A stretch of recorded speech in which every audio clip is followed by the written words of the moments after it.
Welcome to Samarth science academy and creator science academy. Student, आपण शिकत आहोत पहा mathematics first class 12 state board.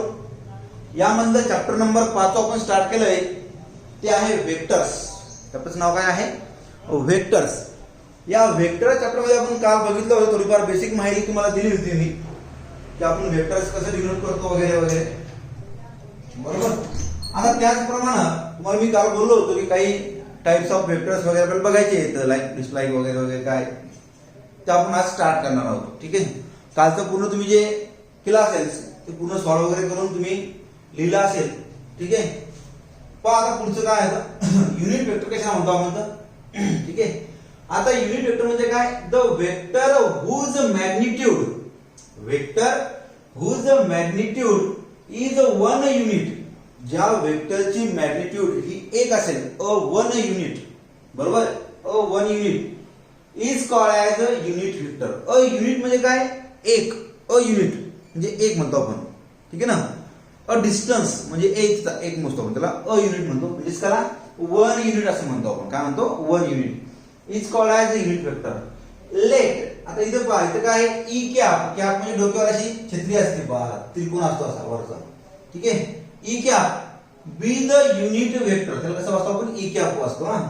Late E cap be the unit vector in the direction of vector A, small vector A. Direction काय? Small vector A असेल. Then E cap is equals to, त्या E कॅपला आपण कसं represent करतो पहा, A small A upon modulus of vector small A. बरोबर, कळलं का? E cap is equals to काय म्हणतो आपण? A upon modulus of vector small A. असं आपण त्या युनिट वेक्टरला डिनोट करतो.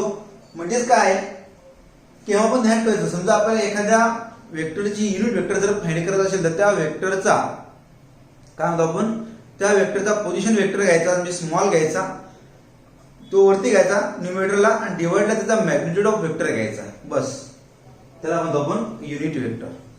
नंतर पहा झिरो वेक्टर काय म्हणतो? झिरो वेक्टरलाच आपण काय म्हणतो? नल वेक्टर म्हणतो. काय म्हणतो? Null vector. एकतर झिरो वेक्टर किंवा त्याला म्हणतो आपण नल वेक्टर. पहा काय म्हणतो आपण तर, द वेक्टर हुज मॅग्निट्यूड, काय? The vector whose magnitude is called as zero किंवा मॅग्निट्यूड इज झिरो. सरळ सरळ काय म्हणतात? The vector whose magnitude is zero. ज्या वेक्टरची मॅग्निट्यूड ही झिरो असेल, ज्या वेक्टरची मॅग्निट्यूड ही झिरो असेल, is called as zero vector or null vector. त्यालाच आपण काय म्हणतो? झिरो वेक्टर म्हणतो किंवा नल वेक्टर असं म्हणत असतो. हे सगळी तुमचं काय आहे? थेरॉटिकल पार्ट चालू आहे. इथं पुढे आल्यानंतर थेरम्स आहेत काही, ते थेरम्स पण बघायचे आहेत. ठीक आहे ना. चला मग पुढे जाऊया. लाईक वेक्टर काय म्हणतात पाहू? Like vector. लाईक वेक्टर म्हणजे पहा, the vector whose direction are called as like vector. काय? द वेक्टर्स हुज डायरेक्शन, जे डायरेक्शन दाखवली असेल त्याला काय म्हणतो आपण? लाईक वेक्टर असं म्हणत असतो. त्याची डायरेक्शन दिलेली असते आपल्याला, किंवा डायरेक्शन आहे, त्याला काय म्हणतो आपण? Like vector. आता पुढे पहा, पुढे आहे अनलाईक वेक्टर. पहा पहिले परत पहा, लाईक काय? The vector whose direction are called as like vector. मग आता अनलाईक वेक्टर काय होईल सांगा बरं? सांगा बरं काय होईल? The vector whose direction are opposite. इथे लिहू का मी? पहा, the vector whose direction is opposite, direction is opposite are called dislike किंवा unlike वेक्टर होतो. काय म्हणतो त्याला? unlike vectors. कळलं? तुम्ही सगळ्या गोष्टी व्यवस्थित लिहून घ्यायचा, व्यवस्थित स्क्रीनशॉट काढून घ्यायचा आणि मग लिहायचं व्यवस्थित, झूम करून करून लिहायचं त्याला. ठीक आहे ना. नंतर पहा काय? Equal vector. काय म्हणते? Equal vector. आता इक्वल वेक्टर काय आहे? The vector with equal magnitude and same direction. त्याची मॅग्निट्यूड ही इक्वल असली पाहिजे आणि डायरेक्शन पण तीच सारखीच असली पाहिजे. या दोन्ही गोष्टी जर असतील तरच त्याला म्हणतो आपण इक्वल वेक्टर. पहा परत सांगतो काय डेफिनेशन वाचतो पहा. इक्वल वेक्टरची काय म्हणते पहा? The vector with equal magnitude, the vector with equal magnitude and same direction. Magnitude आणि डिरेक्शन ही सेम असली पाहिजे. त्यालाच काय are called as equal vector. त्यालाच काय म्हणतो आपण इक्वल वेक्टर असं म्हणत असतो. काय म्हणत असतो? इक्वल वेक्टर म्हणत असतो. नंतर पहा निगेटिव्ह वेक्टर काय आहे. तर निगेटिव्ह वेक्टर काय म्हणते पहा, if the vector whose magnitude are equal. Negative vector पहा हा इक्वल झाला. आता negative the vector whose magnitude are equal. ची मॅग्निट्यूड सारखे असेल but the direction are opposite. पण त्याची डिरेक्शन कशी असली पाहिजे? अपोजिट असेल. डिरेक्शन जर अपोजिट असेल तर direction opposite are called as negative vector. त्यालाच आपण काय म्हणतो? निगेटिव्ह वेक्टर्स म्हणत असतो. काय म्हणत असतो? निगेटिव्ह वेक्टर म्हणत असतो. परत पहा निगेटिव्ह वेक्टर काय म्हणतो? Vector whose magnitude are equal. त्याची मॅग्निट्यूड इक्वल असेल but the direction are opposite. पण डिरेक्शन कशी असली पाहिजे? त्याची अपोजिट असेल. अशा वेक्टर्सला आपण काय म्हणतो? निगेटिव्ह म्हणतो. म्हणजे मॅग्निट्यूड इक्वल आहे, मॅग्निट्यूड इक्वल आहे पण डायरेक्शन कशी झाली? उलट झाली, अपोजिट चालली, उलट झाली. त्यावेळेस काय म्हणतो आपण? त्याला निगेटिव्ह वेक्टर म्हणत असतो. ठीक आहे. आता पहा इथपर्यंत तुम्ही टाईप झालेले आहेत त्याचे. पहा आता इकडं इथपर्यंत झाले टाईप थोडेफार. काय झाले इथपर्यंत टाईप झाले थोडेफार. आता इथून पुढचा पार्ट आहे पहा आपला addition of vectors, algebra of vectors. काय? Algebra of vector. आता अल्जेब्रा ऑफ व्हेक्टर मध्ये काय असते? ऍडिशन असते, सबट्रॅक्शन असेल, मल्टिप्लिकेशन असेल, डिव्हिजन असेल, काय जे असेल तुमचं अल्जेब्रा म्हणजे सगळे पार्ट आहेत आपला. ठीक आहे. त्यापैकी बघता आपल्याला सगळ्यात पहिले पाहायचं ऍडिशन ऑफ व्हेक्टर्स. बरोबर. मग ऍडिशन कशी करायची? डायरेक्ट ऍडिशन करायची का? कसं करायचं? काय करायचं? आता ऍडिशन ऑफ व्हेक्टर्स म्हणजे काय? For the addition of two vectors we use two laws. आपल्याला जर ऍडिशन करायचं असेल कोणत्याही व्हेक्टरची तर त्याच्याकरता आपल्याला काय यूज करायचं आहे? तर लॉज यूज करायचे.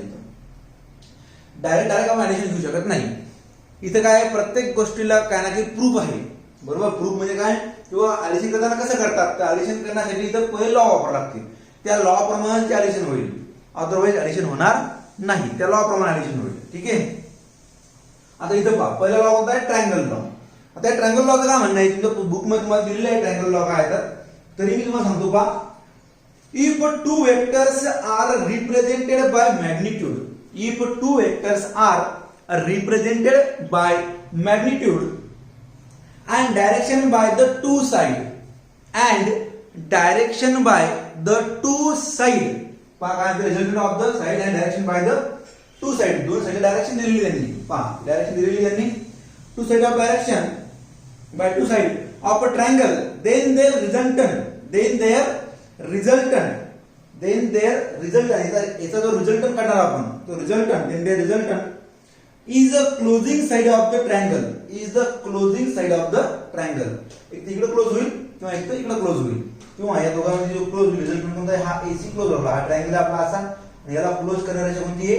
ही एसी क्लोज करणारी रेषा. हा क्लोजिंग साइड आहे. ठीक आहे. Of a triangle represented by magnitude as well as direction. त्याला रिप्रेझेंट काय करते? मॅग्निट्यूड ऍज वेल ऍज डिरेक्शन रिप्रेझेंट करत आहे. त्याला काय म्हणतो आपण? ट्रायंगल लॉ असं म्हणतो. परत पहा मी ट्रायंगल लॉ तुम्हाला परत सांगतोय. परत व्यवस्थित लिहून घ्यायचा ट्रायंगल लॉ तुम्ही. पहा परत सांगतो हा. If two vectors are represented bye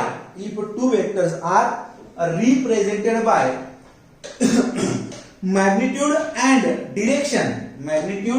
direction by the two side of a triangle, right? दोन साइड एक क्लोजिंग साइड करतात ना. by the two side of a triangle, then their resultant is the closing side. हा closing side आहे. हा ही closing side आहे. then their resultant is the closing side of a triangle represented by magnitude as well as direction. Represent करते मॅग्निट्यूडला आणि डिरेक्शनला. Represented by magnitude and directions. त्याला काय म्हणतो आपण? ट्रायंगल लॉ असं म्हणत असतो. मग इथं पहा AC is equals to ABBC. AC is equals to हा AC आहे. बरोबर. काय हा AC आहे. AC इज इक्वल्स टू काय सांगितलं आपल्याला? AB plus BC. आता AB कोणता आहे? हा AB आहे आणि हा कोणता आहे? आपला BC आहे. AB plus BC. काय करतो आपण AB प्लस BC ला? AC म्हणजे काय? याचा C vector, small vector C. AB म्हणजे काय? स्मॉल वेक्टर आहे आणि BC म्हणजे काय? Small vector B. पहा तुम्हाला दिलेले लिहून दिलेले पहा काय दिलेले लिहून तर एसी कोणता आहे हा एसी याची डिनोट काय केलं आपण स्मॉल सी ला. नंतर एबी कोणता आहे हा एबी याला डिनोट केलं आपण स्मॉल वेक्टर ए न. आणि बीसी जो कोणता आहे हा याला रिप्रेझेंट केला आपण स्मॉल वेक्टर बी न. बरोबर हा आपला एबीसी झाला. बरोबर हे दोन साइड याची क्लोजिंग साइड. बरोबर ही ट्रायंगलची addition by addition of vector मध्ये. याचं म्हणणं काय here resultant from direction starting point resultant from a starting point is the starting point of the first vector to the end point of the second vector. First vector of the second point of a vector हे दोघांचं काय हा closing point आहे. त्याला म्हणतो आपण triangle law of addition. Triangle law of addition पहा पण काय अर्थ ऍडिशन लॉची लॉ बरोबर घ्यायचा. जर लॉ नाही समजला असेल किंवा लॉ जर नाही कळला तर तुम्ही काय करायचं बुक मध्ये तुमच्या एक तुम्हाला लॉ दिलेला आहे तो लॉ तुम्ही बुक मधून लिहून घ्यायचा आहे. ठीक आहे बुक मध्ये पण दिलेला आहे तुम्हाला लॉ. नंतर पहा पॅरलोग्राम लॉ काय म्हणतो पहा. आता या पॅरलोग्राम लॉ मध्ये पहा दिलेला आहे आपल्याला ए हा बी दिलेला आहे हा सी दिलेला आहे हा ओ दिलेला आहे. ओसी नावाचा आपण एक काय दिलं त्यांनी आपल्या जागा बरं डायगोनल दिलेला आहे. काय दिलेला आहे डायगोनल दिलेला आहे. मग या डायगोनलचं काय दिलेलं डायगोनल मध्ये आपण पहा डायगोनल दिलेला आहे C vector C is equals to vector A plus vector B या सगळ्याची बेरीज. वेक्टर सी म्हणजे काय हा vector C is equals to हा diagonal is equals to vector A plus vector B ही साइड आणि ही साइड दोघांची साइड काय केलं आपण बेरीज केलेली. या दोन साइडची पण काय केलेली आहे पहा ही साइड आणि या साइडची काय केलेली आहे बेरीज केलेली आहे. मग आता पॅरलोग्राम लॉ काय म्हणतो पहा आपला if two vector are represented by if two vectors are represented by दोन वेक्टर हे आपल्याला रिप्रेझेंट करायला आहे. Represented by magnitude and direction. Magnitude and direction काय करते रिप्रेझेंट करतात दोन वेक्टर्स आपल्याला magnitude and direction by the adjacent side of parallelogram. Adjacent side of parallelogram adjacent म्हणजे बाय ही साइड आणि ही साइड या दोन साइड कशा एकमेकाला ऍडजसेंट आहेत ना. हा लॉ कोणता अँगल असतो हा ऍडजसेंट अँगल असतो. Adjacent side of a parallelogram then their resultant is हा resultant द्यायचा then their resultant is the diagonal of the parallelogram. diagonal पहा ओसी हा काय आपला diagonal of parallelogram starting from their common point common point कोणता आहे हा C पकडला किंवा ओ पकडला तर ओसी हा कॉमन आहे याचं काय diagonal आहे या दोघांची बेरीज vector C plus vector A plus vector B C is equals to. ठीक आहे कॉमन पॉइंट. मग इथं पहा काय दिलेलं आपल्याला परत पहा मी एकदा वाचतो डबल सांगतो तुम्हाला वाचतो म्हणलं सांगतो सॉरी. पॅरलोग्राम लॉ सांगतो तुम्हाला काय येतं पहा if two vectors are represented by magnitude नंतर काय and direction by the adjacent side of a parallelogram then their resultant is the diagonal of the parallelogram starting from their common point. बरोबर. आता पहा काय म्हणतो पॅरलोग्रामला ओसी इज इक्वल्स टू ही OC आहे ही काय आहे ओसी आहे याला तुम्ही स्मॉल वेक्टर सी बरोबर काय करतो पहा small vector C O to A हा खालची रेषा आपली. ठीक आहे याला तुम्ही स्मॉल वेक्टर ए नंतर ओबी याला तुम्ही स्मॉल वेक्टर बी या दोघांची काय addition vector C is equals to vector A plus vector B. पहा या ट्रायंगल लॉ मध्ये काय होतं vector C is equals to vector A plus vector B पण ट्रायंगल लॉ प्रमाणे असं येते आणि पॅरलोग्राम पण काय C is equals to vector A plus vector B आहे पण कसं आहे हे असं आहे तुमचं ऍडिशन साइड. ओके तर पहा याप्रमाणे तुमचं आजचं बेसिक थोडंफार आपण घेतलेलं आहे. अजून भरपूर थेरॉटिकल पार्ट भरपूर याचा बाकी आहे त्यामुळे सगळ्यांनी व्यवस्थित थेरॉटिकल पार्ट लिहायचा थेरॉटिकल पार्ट वाचायचा. जोपर्यंत तुम्हाला थेरॉटिकल पार्ट कळणार नाही तोपर्यंत तुम्हाला कोणतीच गोष्ट व्यवस्थित येणार नाही. ठीक आहे त्यामुळे कसं व्यवस्थित अभ्यास करा. ठीक आहे आणि व्यवस्थित लिहून घ्या. जोपर्यंत तुम्ही व्यवस्थित लिहिणार नाही तोपर्यंत तुम्हाला व्यवस्थित कोणती गोष्ट येणार नाही हे सगळ्यात पहिले ध्यान ठेवा तुम्ही बरं का. तुझा काही समज सगळ्या प्रॉब्लेम होऊन जाईल की बघा काय शिकवायला लागेल काय व्हावं लागलं असं नको व्हायला. ठीक आहे त्यामुळे कसं आहे व्यवस्थित थेरॉटिकल पार्ट तुमच्या वहीमध्ये व्यवस्थित बुकमध्ये लिहून घ्या.